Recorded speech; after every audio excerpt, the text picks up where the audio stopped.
एक साथ खड़े हुए, जिसमें एनजीओ भी शामिल थे। जो भी शक्तियां भारत की संप्रभुता, अखंडता या जनता को क्षति पहुंचाने की योजना बना रही हैं, उन्हें करारा जवाब दिया जाएगा और आगे भी दिया जाएगा। यही भारत देश का न्यू नॉर्मल है। आज की भारतीय सेना न केवल वर्तमान चुनौतियों का सफलतापूर्वक सामना कर रही, बल्कि हम नित्य प्रतिदिन एक परिवर्तनशील, आधुनिक और भविष्य उन्मुख शक्ति के रूप में तेजी से अग्रसर हो रहे हैं। इसके अंतर्गत रुद्र के रूप में नई ऑल आर्म्स ब्रिगेड का गठन किया जा रहा है, जिसका सैंक्शन मैंने कल ही दिया है, जिसमें infantry, mechanised infantry, armoured units, artillery, special forces, unmanned aerial system जैसे फाइटिंग कंपोनेंट्स को एक साथ रखा जाएगा और विशेष रूप से तैयार किया जाएगा, जिसमें शामिल लॉजिस्टिक सपोर्ट और कॉम्बैट सपोर्ट होंगे। इसी क्रम में भैरव लाइट कमांडो बटालियन के रूप में एजाइल और घातक स्पेशल फोर्सेस का गठन किया गया है, जो सीमाओं पर शत्रु को चौंकाने के लिए हमेशा तैयार है। हर इन्फेंट्री बटालियन में ड्रोन्स प्लेटून का गठन किया गया है। वहीं आर्टिलरी में शक्तिमान रेजिमेंट बनाई गई है, जो ड्रोन और काउंटर ड्रोन इक्विपमेंट और लॉयटर म्यूनिशन के साथ लैस होगी। हर रेजिमेंट में एक दिव्यास्त्र बैटरी भी बनाई गई है, जो कंपोजिट बैटरी होगी और इन्हीं सामानों से लैस होगी। इन चीजों के मद्देनजर हमारी मारक क्षमता अब आने वाले दिनों में कई गुना बढ़ जाएगी। उसी प्रकार से आर्मी एयर डिफेंस को स्वदेशी मिसाइल सिस्टम से इक्विप किया जा रहा है। हम पूरी तरह से तैयार हैं कि भारत की 100वीं स्वतंत्रता वर्षगांठ तक, यानी विकसित भारत का सपना साकार करें। और इस राष्ट्र निर्माण में हमारी सबसे बड़ी ताकत है हमारा विशाल सेना परिवार, जो लगभग 1.3 करोड़ लोगों का समुदाय है, जिसमें सेवारत सैनिक, उनके परिवार, वेटरन्स और वीर गति को प्राप्त सैनिकों के परिजन शामिल हैं। लद्दाख इसका उदाहरण है, जहां हजारों सैनिक तैनात हैं, अनेक वेटरन्स यहां रहते हैं। सेना केवल रक्षा नहीं कर रही, बल्कि सीमावर्ती क्षेत्रों में राष्ट्र निर्माण में भी अग्रणी भूमिका निभा रही है। लद्दाख में ही कई डुअल यूज इंफ्रास्ट्रक्चर के तहत सड़कें, पुल और नेटवर्क तैयार किए जा रहे हैं, जो सेना और स्थायी नागरिक दोनों के लिए बेसिक सुविधाएं मुहैया कराएंगे। वाइब्रेंट विलेज प्रोग्राम के अंतर्गत चयनित किए गए गांव में भारतीय सेना द्वारा प्रायोरिटी से विकास कार्य चल रहे हैं। बॉर्डर टूरिज्म को बढ़ावा देने के लिए battlefield tourism, spiritual, ecological, heritage और एडवेंचर टूरिज्म जैसे क्षेत्रों में कार्य किया जा रहा है, जैसे कि आज आपने खुद देखा इनॉग्रेशन में, जिससे युवाओं को रोजगार मिल रहा है। सेना स्थानीय युवकों के लिए टूर गाइड, माउंटेनरिंग और एडवेंचर स्पोर्ट्स में ट्रेनिंग देकर आत्मनिर्भर बना रही है। स्मार्ट बॉर्डर्स पहल के तहत लद्दाख और अन्य दूर स्थित इलाकों में मोबाइल नेटवर्क पहुंचाने के लिए सेना के कम्युनिकेशन टावर्स का उपयोग हो रहा है। प्राकृतिक आपदा के समय राहत और बचाव कार्यों में सेना अहम भूमिका निभा रही है। हमारे वेटरन्स जो हमारे आदर्श हैं, आपका योगदान हमारी नींव है। भले ही आपने वर्दी ना पहनी हो, लेकिन आपका जज्बा और राष्ट्र के प्रति समर्पण आज भी उतना ही अमूल्य है। आप न केवल हमारी सेना की गौरवशाली विरासत के वाहक हैं, बल्कि राष्ट्र निर्माण के लिए एक महत्वपूर्ण स्तंभ भी। मैं युवा कैडेट्स और छात्रों को यह बताना चाहूंगा कि आज का दिन केवल एक ऐतिहासिक यादगार नहीं, यह राष्ट्र निर्माण का आह्वान है। आपने देश की सेवा ईमानदारी, शुद्धता और राष्ट्रभक्ति के साथ करें, चाहे वह सेना, विज्ञान, शिक्षा, चिकित्सा या उद्यमिता कोई भी रूप हो। कारगिल विजय दिवस हमारे लिए केवल स्मृति नहीं, यह वचन है भारत की संप्रभुता, अखंडता और सम्मान की रक्षा के लिए अंतिम सांस तक लड़ने का। हम शांति प्रिय हैं पर कमजोर नहीं। हम संकल्पित हैं, सजग हैं और अडिग हैं। हमारे शहीद हमारी प्रेरणा है। हम अपने वीरों को विरासत को आगे बढ़ाएंगे। आइए आज हम एक साथ संकल्प लें कि हम भारत को सुरक्षित, सशक्त और विकसित बनाएंगे। इसमें क्योंकि समूचे भारतवर्ष का योगदान है, तो मैं जरूर उस समय कारगिल के वक्त जब हमारे प्रधानमंत्री श्री अटल बिहारी वाजपेयी थे, उनकी कुछ पंक्तियां सुनाना चाहूंगा।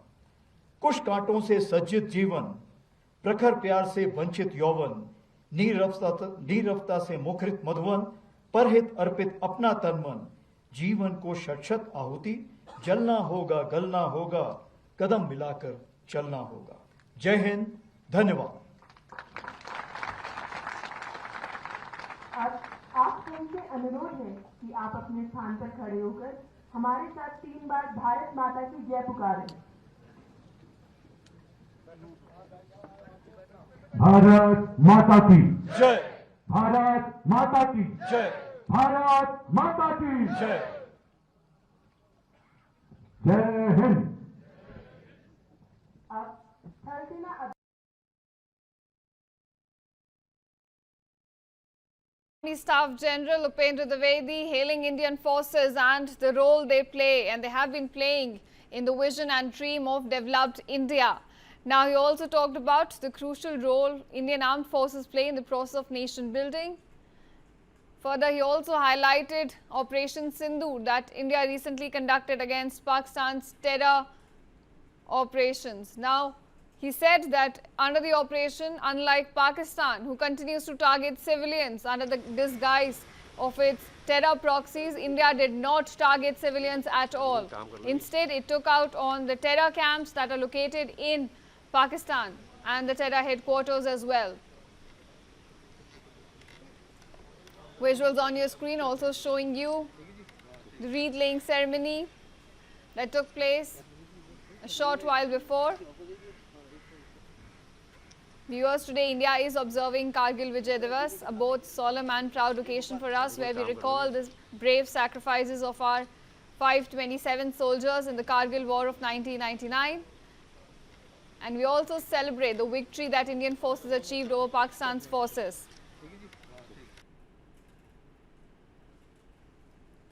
And just a while ago, that was the Chief of Army Staff, General Upendra Dwivedi, hailing the Indian forces and also talking about the crucial Operation Sindoor that India conducted against Pakistan.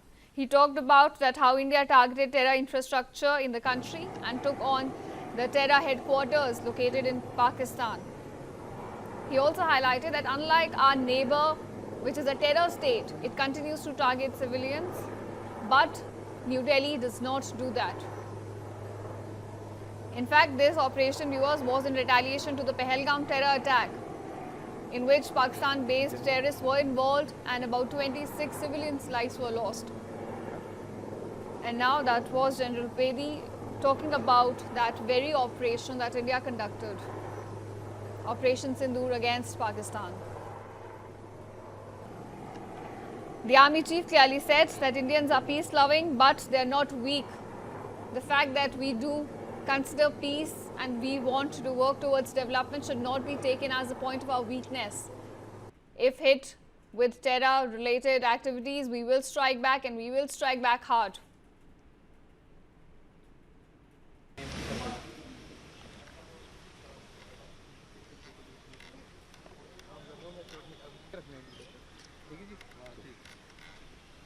In fact, today, as India observes Kargil Vijay Divas, Prime Minister of the country also tweeted saying देशवासियों को कारगिल विजय दिवस की ढेरों शुभकामनाएं। ये अवसर हमें मां भारती के उन वीर सपूतों के अप्रतिम साहस और शौर्य का स्मरण कराता है जिन्होंने देश के आत्मसम्मान की रक्षा के लिए अपना जीवन समर्पित कर दिया। This was the latest tweet we're getting in from the Prime Minister on Kargil Vijay Divas.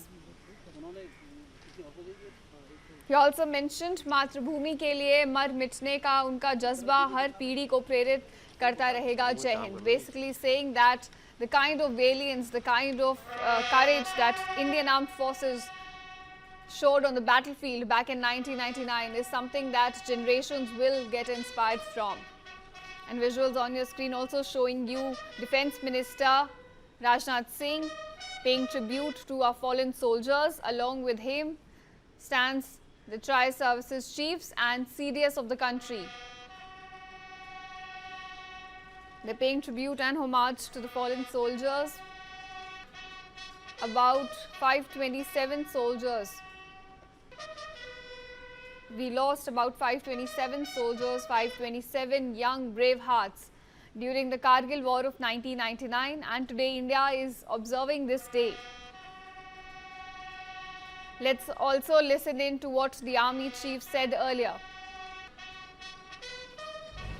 यह वह क्षण था जब भारत ने स्पष्ट कर दिया कि उसकी सीमाओं के भीतर किसी भी नापाक इरादे को सफलता नहीं मिलेगी।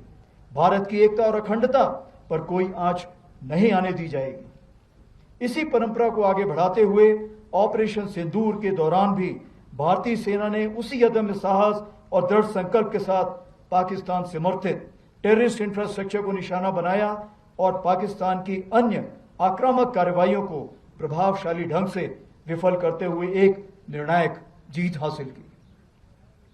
हमने शांति को अवसर दिया, पर उसने कायरता की कार्रवाई की और उसका उत्तर केवल हमने पराक्रम से दिया। ऑपरेशन सिंदूर हमारा संकल्प, संदेश भी और उत्तर भी। पहलगाम में हुई कायरतापूर्ण आतंकी हमला पूरे देश के लिए गहरी चोट था, लेकिन इस बार भारत ने सिर्फ शोक नहीं जताया, बल्कि ठान लिया कि अब जवाब निर्णायक होगा। देशवासियों का अटूट विश्वास और सरकार द्वारा दी गई रणनीतिक स्वतंत्रता से भारतीय सेना ने एक सुनियोजित, सटीक और निर्णायक जवाब दिया। भारतीय सेना ने 6 और 7 मई की रात को पाकिस्तान और पाकिस्तान ऑक्यूपाइड जम्मू एंड कश्मीर में 9 हाई वैल्यू आतंकवादी ठिकानों को निशाना बनाया, बिना किसी मासूम नागरिक को हानि पहुंचाए हुए। यह केवल जवाब नहीं था, यह स्पष्ट संदेश था कि आतंकवाद को सहारा देने वाले अब नहीं बचेंगे। 7 से 9 मई को पाकिस्तान द्वारा की गई सैन्य कार्रवाई पर भारतीय सेना ने नपातुला और सटीक जवाब दिया। हमारी आर्मी एयर डिफेंस एक अजय दीवार बनकर सामने खड़ी रही, जिसे कोई ड्रोन या मिसाइल भेद नहीं सका। यह सब होल ऑफ नेशन अप्रोच के अंतर हुआ, जहां थल सेना, वायुसेना, नौसेना और अन्य सरकारी और प्राइवेट डिपार्टमेंट्स सब एक साथ मिलकर खड़े हुए, जिसमें एनजीओ भी शामिल थे। जो भी शक्तियां भारत की संप्रभुता, अखंडता या जनता को क्षति पहुंचाने की योजना बना रही हैं, उन्हें करारा जवाब दिया जाएगा और आगे भी दिया जाएगा। यही भारत देश का न्यू नॉर्मल है।